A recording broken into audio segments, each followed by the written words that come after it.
Hello everyone. This will be the second part of the cardiovascular pharmacology and anti-anginal drugs.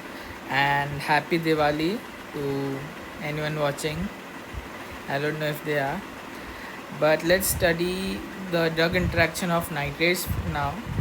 So, when nitrates donate nitric oxide, but we know it needs an enzyme called MAD, and this MAD enzyme is known as mitochondrial aldehyde dehydrogenase, and it donates nitric oxide. The not nitric oxide active gives a soluble guanyl cyclase, and because of which CGMP increases, or cyclic GMP increases. And we already know it degrades with phosphodiesterases, degrades CGMP, but here's increase of CGMP causes vasodilation and causes vasodilation. So what are the PD which can inhibit CGMP? As we already read in the nitrates uh, topic, it's sildenafil and tadalafil. And here we have to, if we give PD with nitrates, like to the same patient, we'll keep a gap. For sildenafil, there should be a gap of 24 hours, and for tadalafil, there should be a gap of 72 hours. Uh, Vasodilation, the drugs which cause vasodilation, they are never combined with nitrates, like and if they are combined, they will lead to hypotension and it will lead to sudden death.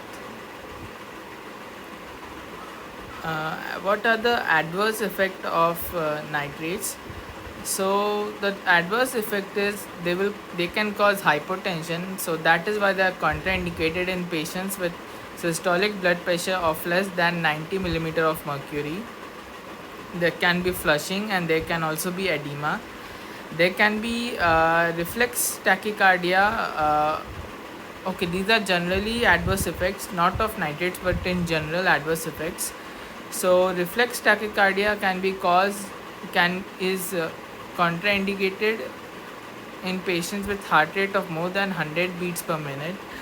Uh, there can be bradycardia, which is also known as basal gyrus reflex, which means heart rate is less than 60 beats per minute. So these are the adverse effects of nitrates, and nitrates are used in treatment of left ventricular failure, but they are contraindicated in the treatment of right ventricular failure. They are used in the treatment of left ventricular failure because they are the treatment to reduce preload on heart, the preload, but they are contraindicated in the treatment of right ventricular failure because uh, they reduce preload. And for the right ventricular failure, the treatment should be increase of preload. So let's study about nitrate tolerance. So tolerance, as we know, it is the reduction in the effect with time. So if given by long acting routes like transdermal route or peroral route, there will be tolerance buildup of nitrates because of down regulation of MAD enzyme. So to avoid the buildup of tolerance, a nitrate free interval of 8 hours should be given, so the MAD enzymes regenerate. And the MAD enzyme is again known as mitochondrial aldehyde dehydrogenase. So we need 8 hours for them to regenerate in our body. What is mucilodomine? So it is a direct nitric oxide donor like nitroprusside, so it does not show tolerance. Monday's disease. So Monday's disease is seen in workers in dynamite factories who experience the side effects of nitrate due to sudden inhalation of nitrates. Because in dynamite factories, nitrates are used because nitrates are explosive. That's why side effects of nitrates can be seen in these workers because they inhale it, and there will be appearance of symptoms of Monday's disease. Uh, so what are the second line drugs for angina? So as the second line drugs, as we already read, are nicorandil, dipyramidol, ranelazine, ivabradine, fasodil, and trimetazidine. And we know dipyramidol is already banned, and ranolazine is now considered as a first line drug, but still we will study about them. So nicorandil's mode of action is it is a potassium channel opener. So it is responsible for coronary dilation.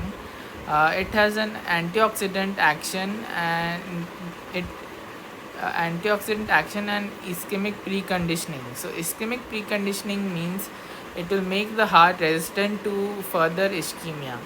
So nicorandil is used in resistant angina and is the first line drug for resistant angina. So as we know, resistant angina is when the first line drugs for angina do not work and you need to go to the second line drugs. And the side effects of nicorandil is there can be appearance of mouth ulcers and GIT ulcers, or also known as aphthous ulcers. Dipyramidol mode of action is it is a phosphodiesterase 3 inhibitor. There is an accumulation of adenosine, and this causes adenosine efflux in the coronary artery, which will also cause coronary artery dilation. Coronary dilation happens in the non-ischemic area, so it means the blood in the little blood that goes in the ischemic area, it gets diverted again to the non-ischemic area. So it is the opposite of Robin Hood phenomenon. So it is known as the coronary steal syndrome, or also called as reverse Robin Hood phenomenon. So what this means is the ischemic area, which is already poor in blood supply, it gets no blood because all the bloods get directed to the already non-ischemic area, which already has a lot of blood.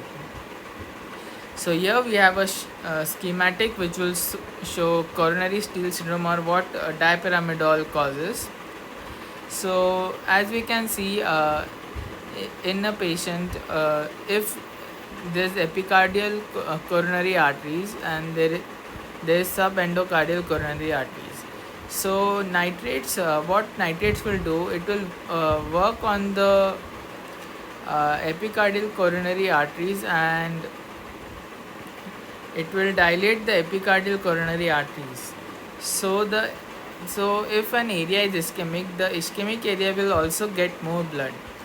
But in the case of dipyramidol, what happens is it will dilate the subendocardial arteries. So suppose the subendocardial artery is already ischemic, so the ischemic subendocardial artery will not be dilated, and the other subendocardial artery, which is already getting a lot of blood, will be dilated even further, so it will get more blood.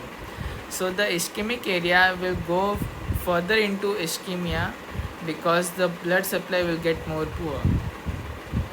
So what are the drugs that cause coronary steal syndrome? So these drugs can be remembered by HIND or HIND. So hydralazine, isoflurane, nitroprusside, and dipyramidol. So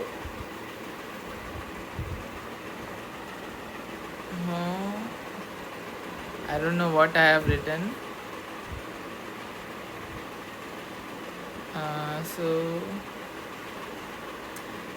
They are not used in resistant angina because they cause coronary steal syndrome.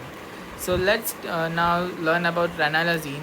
Ranolazine is now considered the first line drug, but for now we'll study in the second line drugs. So the main mechanism of action of ranolazine is it blocks late sodium channels on myocardium. So sodium channels are responsible. So the blockage of sodium channel reduces the myocardial workload. So reduction of myocardial workload decreases the oxygen demand. So ranolazine has become the first line drug for chronic stable angina but we are studying it here. It is also used in the treatment of ventricular tachycardia, and it has a minor mechanism of action, which is it is also a PFOX inhibitor. So the advantages is that it improves glycemic control, and it is especially advantageous in patients of diabetes mellitus. So it will improve HbA1c. And there's also side effect. There's an QT prolongation because it also blocks potassium channels. So in pancreas, if potassium channels are blocked, there is increased insulin secretion in the pancreas, so it will help in improving the glycemic control. But it also blocks the potassium channel in the heart, so there will be QT prolongation. Next drug is Fasodil. Fasodil is a Rho kinase enzyme inhibitor, and this inhibition leads to coronary dilation. Uh, Fasodil is used in chronic vasospastic angina. As we read, in chronic vasospastic angina, there is endothelial dysfunction because of which there can be spasm in the artery and it can contract. So, as this drug is a coronary artery dilator, it is helpful in chronic vasospastic angina. The last drug is trimetazidine. So trimetazidine is also a PFOX inhibitor. So we will now read what is PFOX. So PFOX is partial fatty acid oxidation. So it will inhibit thiolase enzyme. The side effect of trimetazidine is Parkinson's due to increased degradation of dopamine. In heart, the fatty acid will need more oxygen, and so there will be increase in ATP, but glucose needs less oxygen to produce the same amount of ATP. So the because of PFOX inhibitor, the heart will shift from the usage of fatty acids to glucose for ATP, and as we just read, fatty acids need more oxygen to produce the same amount of ATP compared to glucose. So this shift will help in reducing the demand of oxygen. Now let's study about ivabradine.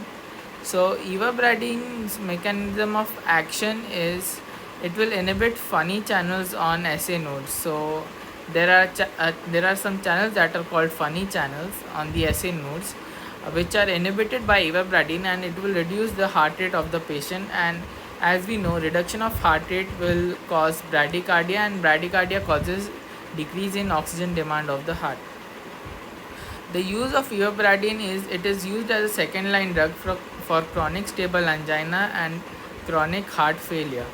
The side effect of ivabradine is it can cause visual abnormalities due to the blockage of funny channels, and these funny channels are also present on the retina. So these funny channels are blocked on the retina, and it can cause visual abnormalities, and it is known as a luminous phenomenon.